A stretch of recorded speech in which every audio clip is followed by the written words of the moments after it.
Alright, welcome to Death's Quarters. You're going to be seeing a lot more of a particular enemy type called the Daemite, which is going to be these noodly looking guys, just a big old head, just a spinal column, and just like teeny T-Rex looking arms, kind of wandering about and also possessing bodies.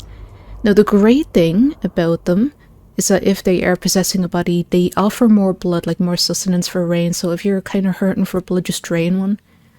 You should get a fairly healthy dose of blood just so that you can continue on if you're running into trouble.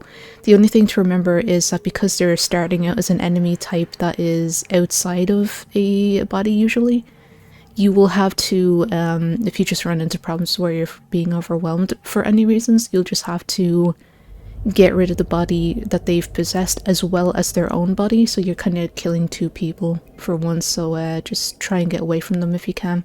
They can be a little bit quick.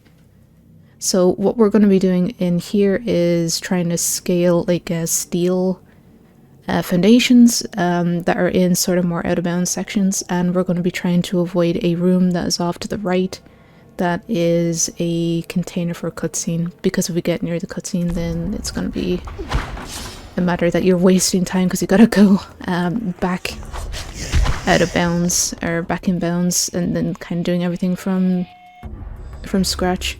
So you can either kick down the store and just go through, or you can just go through here and then, you know, do this. And then the old route is what I'm showing you first here. You would jump in towards kind of like around here, or just slightly before. Jump, hit back, and you'll land on this out of bounds section. But you can even see like the steel sort of section here too. So what you would do normally is jump and sort of angle the camera a little bit more, because it will help. But I'll stay in slow-mo so you can see. You'll just kind of move the camera a little bit so that you land up here, and the corner would have been there. So you just land here, and just run along it. Keep going straight, do not turn, just go straight, and you'll land here. This is the area that I mean that the cutscene will take place in, so you kind of don't want to go too near it. You want to go to about like here, this little beam here, and then you just kind of jump in this general direction. Again, a lot of it is kind of just marking where things are out of bounds, and then, as I mentioned earlier, this will be kind of the area where there's just little boundaries or triggers that you gotta step into in order to go into the next level.